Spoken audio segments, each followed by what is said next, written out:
Welcome to the Fit Chicks and Hormones podcast, where we focus on all things midlife, hormones, and how to finally feel good in your body again. I'm Angie, a fellow midlife survivor and a coach, here to help you stop guessing and finally get results with hormone smart habits that actually work. Let's get started. Hello everyone, and welcome back to the Fit Chicks and Hormones podcast. I am Angie Marone, your host, and today I'm talking about testing. Lab testing, because I just did some testing myself and I thought this would be the perfect time to talk about it. And talk about why I think that every woman over 40 needs to get some type of hormone baseline. What those tests look like, which they include, and what they can tell you about this transition that you're going through. I've actually been testing my hormones since my early 40s because if you know my story, I was living in a moldy house and all my hormones were all over the place. So I was constantly testing my hormones to make sure that they were okay.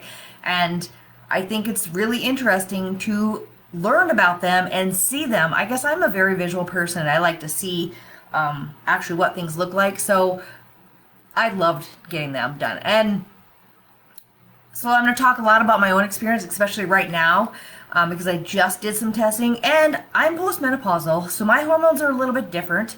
I'm on HRT, so I'm on hormone replacement as well. I'm doing all the things that I should be doing, right? Because I tell you guys what you should be doing all the time, but I've been exhausted. Hard to show up for myself. So foggy-headed. My sleep is not great. My body's not responding to nutrition and training the way that it should be. And I just feel like I should be able to feel better with everything that I'm doing. And maybe that's you too. Maybe you're like, I'm doing all the things, but nothing feels right. This could be why. This could be a key piece. So hopefully you're going to tune in and listen to this, okay? And I found a company, so I don't technically have insurance. And honestly, I've never been able to get the test run that I want from a doctor, from my practitioner. Excuse me. I've done a lot of my own lab testing, which I can do on my own, but I found this place that I can do a lot of the all the lab testing that I'm going to share with you today and share my results. So let's just get into it and see what you think. All right, so first I want to talk about why you should get tested after you turn 40. So a lot of women come to me, right? And they've been going to the doctor, or I see conversations all the time on social media. Yeah, I went to my doctor, got my labs run. They're like, they're normal. Here's why.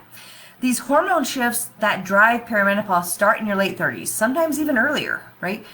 Progesterone is dropping, then estrogen becomes kind of crazy all over the place. Your testosterone is declining, and those aren't all the hormones, but those are some of the hormones, right? And this is happening long before you even start to get rid of your period, sometimes a decade before. And normal labs, the reference ranges that the doctors use are like huge, right? They're so massive. You could be at the very bottom of normal and feel absolutely terrible, but they're still going to be like, well, it's within this range. Doesn't matter, your labs are fine. And that's so frustrating. So frustrating, because I find that whereas labs are a good piece of the puzzle, how are you feeling? You need to pay attention to that too. And if you're not feeling good, that low end of the range is not right for you. So you need to figure that out, right? And that's why getting this baseline matters. Not because a number tells you everything, like I just said, because you also need to listen to your body, but it gives you something to compare it against, like a starting point, data that you can actually bring to your provider who knows what to do with it, right? If you don't know what your hormones should look like, or they look like in 38, at 40, at 47, and you feel like a completely different person, you're just guessing about what is going on, and your doctor is guessing. They don't know unless they're testing, and they're not testing everything that needs to be tested. And guessing does not help you move the needle, and it doesn't help you. Getting tested is how you stop guessing. Like I said, I'm doing all the things. In hindsight, I should feel amazing, but I don't. And when I did my lab testing, ding ding, light bulb, there it is. It's telling me exactly what's off. And from there, I know what to do going forward, okay? So let's just real quick, I'm going to go over an overview of what tests you should do and why they're important. And I also have a guide that I made up with. I've shared this with a couple people before, and I will link it in the show notes that lists exactly what to ask your doctor for. So you grab that, bring it in, and say, I want all this tested. They may say no, so push and ask for more, or find somebody that will. You can reach out to me. I can do some lab testing, or I'm going to tell you about the lab testing that I did, how I did that. So first, let's talk about the sex hormones. Estradiol, right? Your primary estrogen. This supports your brain function, your bone density, your heart health, your mood, your metabolism. And this is all over the place when you're in perimenopause, and then it drops, right? So we want to see where it's sitting when you're heading into perimenopause. Progesterone. This is often the hormone that drops first. And low progesterone is when we start experiencing the anxiety, the poor sleep, feeling wired but tired, having irregular cycles. This test is a non-negotiable. This is one you definitely need to get on, because this is probably the thing that you're going to notice shifting first. And I thought it was kind of ironic that Function Health, that I'm going to tell you about in a minute, did not test for it. I had to do it separately. It was only $19, so it was worth it for me, and I'm going to share more on that later. But I thought it was kind of weird that that's not a test that they included that. That's the only complaint I've had about them so far. And then testosterone. Yes, women need testosterone.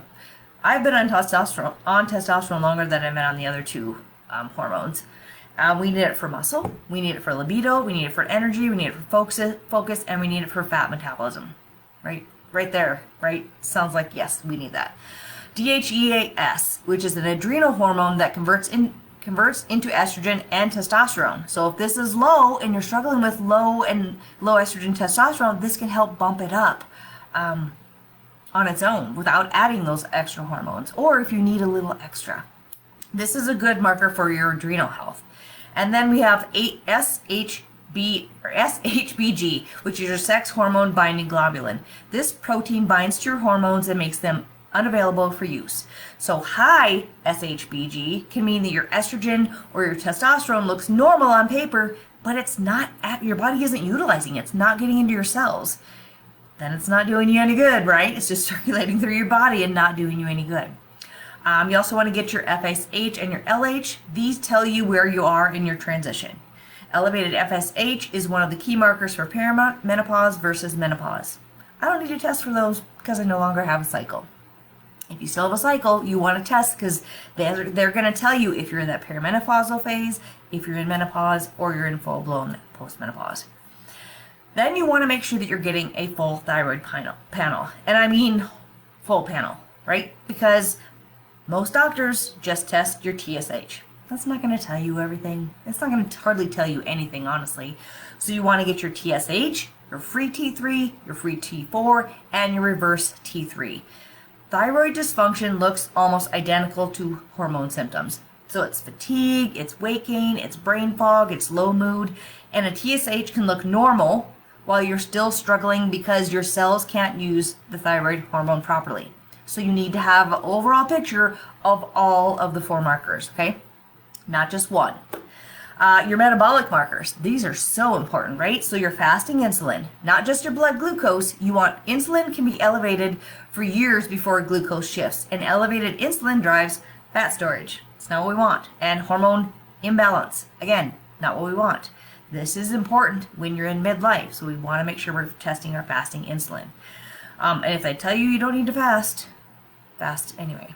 Your HbA1c, your 3 months blood sugar average. Your nutrients, you should get your vitamin D tested, your ferritin, which is your iron storage, not just hemoglobin, and B12 is a good one. This Function Health did test my magnesium and my omegas. I'm trying to think, it tested for heavy metals. There's a whole list of them. You can check that out when you check out the link that I'm going to share, and there's so many markers that they test, which I loved. But these things like vitamin D, iron, B12, they get depleted and overlooked constantly. These are things that we most often find in women are low. I have most everybody on B12 complex. I take it myself. Vitamin D, even though I live in a sunshine state, doesn't mean that you're intaking enough of it that you need. And the next thing is leptin. I'm adding this because of one of my own results, right? This is, I think, important. And I'll get to that in a minute and explain what happened. But leptin is the hormone that signals your brain that you have enough stored energy to burn fat. When it's low, your body thinks it's in famine. So I'll come back to this in a minute. But you're probably thinking, this is a lot of stuff. My doctor's not going to order it. And you're right. They probably won't. Like I said, you can bring that list in and say, I want this, and they probably won't do them. It depends. Some of you, I know some people have really good health practitioners, and that's great. Or they're seeing like a more holistic, natural doctor, which is great because they will run these labs. If they won't, find somebody who will. But that's why I want to tell you, these are important markers to know, and you should have them tested in your early 40s, okay? So I'm going to go into my story. You know, like I said, just did the lab testing. I think it was 2 weeks ago I went in. They took 18 to 20, I think, vials. I don't remember. It was a lot. I've sat there for a long time. And they did all this testing. Got it in. Within 2 days, I got a lot of the labs back. And then it took about a week for some of the hormones to come back and some of the other things. But it's very interesting. It was very interesting. And a lot of these things I had never had tested before. So here's me. I'm postmenopausal, right? I'm on the estradiol patch. I take an oral progesterone. I use testosterone cream. So again, I'm using HRT. I'm doing all the things right. I should be feeling good, but I haven't been, right? Like I said, I've been waking up feeling like I wake up, I feel like I could go to bed in an hour. I sit at my desk and I just stare because I don't even, like, I'm like, what do I need to do? It's really hard to focus, and it's just like a big cloud in my head. My sleep should be way better than it is, especially I'm taking estradiol, I'm taking progesterone. They're supposed to help me with my sleep, right? And my body's not responding to the training, and I feel exhausted after my workout. So, I need to take a nap. So something is not right. And as a hormone health practitioner, right, I know that HRT is not the magic fix. And hopefully you do that as well. And hopefully you don't think, I'm going to get on hormone replacement and it's going to all be better. I'm an example of that. Doesn't work like that. You have to be not only doing all the lifestyle things, which I'm doing, but with HRT, every woman is different. Every woman's going to respond to it differently. Maybe the dose is off. Maybe mine's too high right now. Maybe it's too low. Maybe the way that I'm taking it, the delivery method is not working. Maybe something else is going on.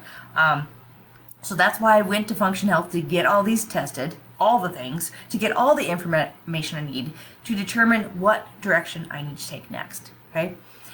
So here's what it told me.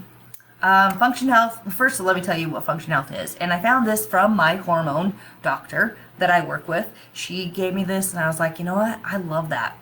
I think this is great because versus me like doing just a couple tests here and there, this is amazing. So Function Health is a membership that gives you access to comprehensive lab testing, and they do over 100 biomarkers.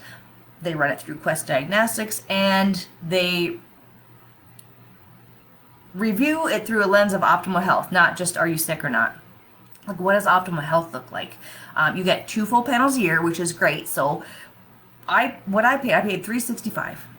If I was to run all of these on my own or through probably my doctor, if they would even run them all, it would probably cost me upwards of $600 to $800. So $365, and I get to run all these twice in a year. I think that's pretty incredible. And I can use my HSA, which I did. So you get 2 full panels a year. You go get your blood drawn. The results come back in your dashboard. There's an app, which is amazing. You can also look on your computer, but it explains everything. It comes back and it tells you what was on point, what was low, what you need to kind of think about, and it explains what it is. So you are kind of already have an idea of, oh, okay, this kind of makes sense, right? And I don't know if you've heard of Dr. Mark Hyman. I listen to him a lot. Maybe you know him from the functional medicine world. Maybe you've heard some of his podcasts, but he is the founder of this. And I remember listening to him talk about it in a couple of his podcasts and never really clicked until my Shelly, my hormone doctor, told me about it. So here's my results. Here's what my panel came back. First, I had some great wins. I think it said my metabolic age I'm 53, almost 54. It said my metabolic age is 47. Yay! That's a win, right? My thyroid came back completely solid, which there's so many times I'm like, I wonder if my thyroid's up. I've never had an issue with my thyroid, so that's great. My fasting insulin was 2.9, which is really good. My inflammation markers were low, nearly zero, because that's the thing too I worry about is inflammation, especially because when I was living in that moldy environment and I was going through all that stuff, my inflammation markers were through the roof. The doctors that tested me, they're like, oh my God, I can't believe you're functioning. They're so bad. So to have those nearly zero makes me happy. My vitamin D is at a good level. That's because I supplement with vitamin D all the time. So these areas where I'm doing the lifestyle work and that's showing up my labs, right? So the lifestyle pieces are actually working. I am healthy, okay? But there were some things that were off. So this was very interesting. First of all, my leptin came back low. The reference range starts at 4.7 and mine was 2.2. That is super, super low, right? Leptin is the hormone that tells your brain that you're fed, you're full, you're safe, and you have enough stored energy and it's okay to burn fat. When leptin is low, your brain essentially thinks you're in a famine. So it holds on to fat, it drives fatigue, it ramps up your cravings, it makes fat loss impossible, no matter what I'm doing. And I have been ravenous lately. It makes me so friggin' hungry. I can eat a full meal and feel full, but I feel like I could still eat. It's been nuts, and my husband just makes fun of me all the time because I could eat nonstop. Thankfully, I do stop, and I'm not gaining weight because of it, but yeah. And I don't think it's because I'm under eating, because I've just recently tracked my foods, and I'm pretty sure that I'm eating enough or not. So I may have to bump up my calories even more. We'll see. But it was interesting. Never thought that my leptin would be low, right? And super low at that. So I'm still trying to figure out what's causing that. Is it the calories? Do I need to eat more? Is it my sleep? So if my sleep is off because my hormones are off, that could be causing my leptin to be low. Is it stress? Well, yes, I do have had a lot of stress going on the past couple months. So could it possibly be that? Yes. Or is it a combination of all of the things? Possibly. So that's the next step, right? But I wouldn't have known to ask this question and figure it out without these tests. I wouldn't have known that that would be off. Okay? I had no idea what it would be. My estrogen and my testosterone came back elevated, but that makes sense because I am, using the estradiol patch, testosterone cream, so those numbers reflect that. But maybe they're what are causing the other things to be off. Maybe they're too high for what I need. Maybe they're too low for what I need. So they may need some adjusting. And this is the conversation that I'm going to have with Shelly, my hormone doctor, once I get my progesterone back. Like I mentioned too, my progesterone was not tested. So I'm going to get a blood draw today to get that done.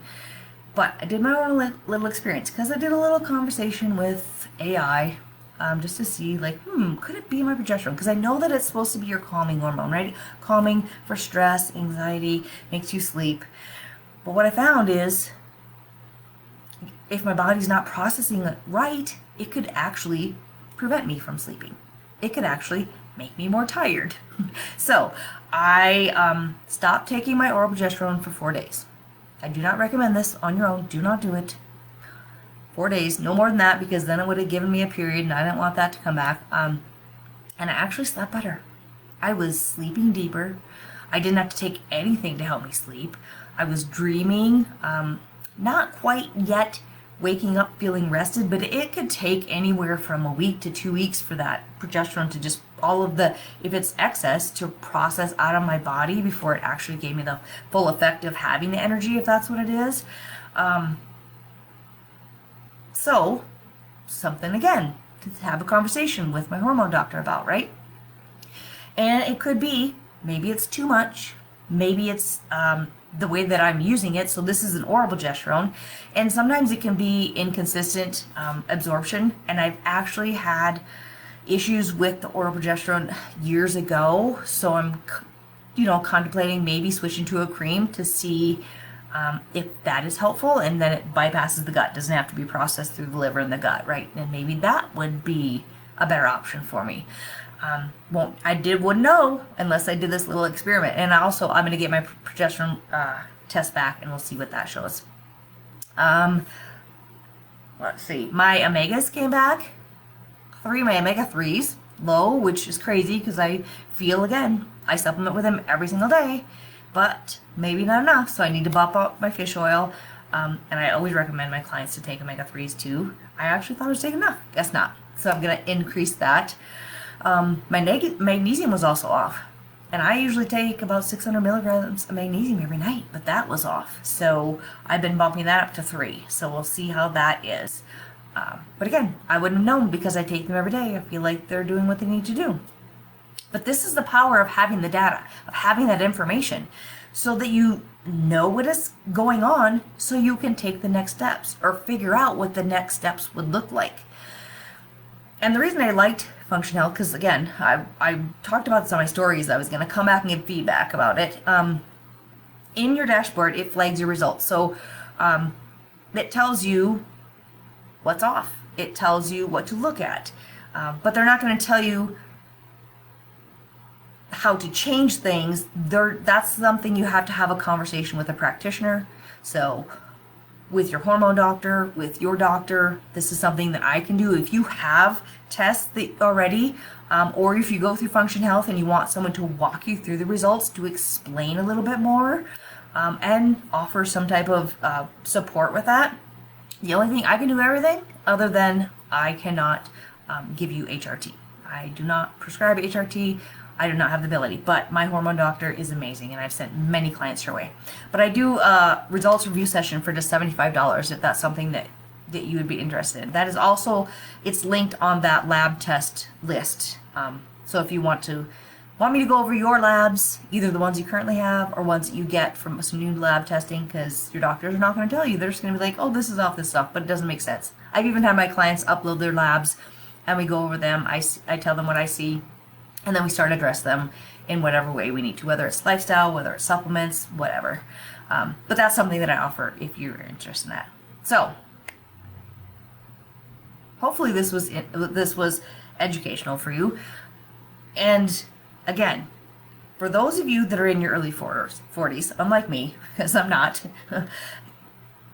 and you still have your period, but you're starting to feel different, your sleep is kind of starting to get off, your weight is kind of shifting a little bit, your moods are kind of getting a little erratic, your period's off, maybe irregular periods, maybe it's heavier, maybe it's lighter, maybe it's coming more often, or maybe you started HRT and you're still not feeling great and you don't know why. Here's the thing too, is I want you to know, you don't have to wait till you fall apart to get tested. Go into your early 40s before you start falling apart. Go get your baseline. Have it done. Then you have it. Then 2-3 years down the road, you start to feel things are off. Go test again, so you can see what's off, and from there you have a picture, an idea of what you should be focused on, okay? Instead of being like, I'm just losing my mind, I'm crazy because my doctor's telling me that everything's fine, right? Getting your baseline in your early 40s before things get crazy gives you something to compare against, a picture of what you looks like when you're functioning well. That's what's key, is if you do this before you start to fall apart, you know what it looks like to feel good, because this is what your tests are showing, right? And if your doctors keep telling you that your labs are normal, push for more. Ask for the full thyroid panel. Ask for the fasting insulin. Ask for all these things, right? Ask for all of it. Or do some type of testing on your own. You can reach out to me. You can do Function Health. I will link that in the show notes for you as well, so you can check it out. And again, if you have any questions about it, reach out and ask me. It was so simple and so easy to set up. I'm not done, right? I got to figure out what's happening, what things I need to take action on, and what things are going to shift things. And I'll probably be sharing that on my stories, maybe in some social media posts, but follow me on Facebook or Instagram and you can catch my stories, and I'll share with you how I address these things, how I fix them, how things are developing, right? And that's why it's important to have this information. it's invaluable, because now I know I'm not crazy. I'm like, because you feel like I'm doing all the things, but I don't feel the way that I should. Now I know what to address and how to fix it. Because you can't keep flying blind through your own health, right? We have spent so many years being told that our symptoms aren't real. It's just menopause. It's just midlife. Just accept it. It's okay. But I refuse to accept that for myself, and I have been this way for years. And if you listen to me, you know this is how I am. And I refuse to accept it for the women that I work with. If their doctors aren't going to give them answers, I'm going to find somebody that will, or I'm going to find the answers for them, because they shouldn't have to suffer in silence and just continue on living like that. They should be able to get the answers they need. Everybody deserves to know what's happening in their body, because then from there you have a clear picture of what you need to do next. Or reach out and ask, and I can help you. Okay, that's all I have for today. I hope this gave you some real clarity on why testing matters, because had I not gone through the experience I did, I would have never known that I needed to test. I would have never known it. I would have never even thought about it. Nobody ever told me I need to get my hormones tested or all this lab testing. Nobody. Right? So now you know why it matters, what to ask for, and what to do when you're doing everything right and you're still not feeling the way that you should. So any questions about anything, reach out to me on Instagram or Facebook. I would be happy to answer them for you. And if this episode resonated with you, please subscribe, follow the show, leave a comment. All that helps this to get out to more women. And share with a friend who maybe needs to hear this. Maybe she's feeling crazy. Maybe she needs to get some testing done. Okay? Thanks so much for being here. I appreciate you all so much. And I will see you next time. Thanks for tuning in. If today's episode hit home, make sure to subscribe to the show and share it with a friend who needs it too. And if you're ready for more support, come hang out with us in the Fit Chicks and Hormones community. The link is in the show notes. And until next time, keep showing up for yourself. You deserve it.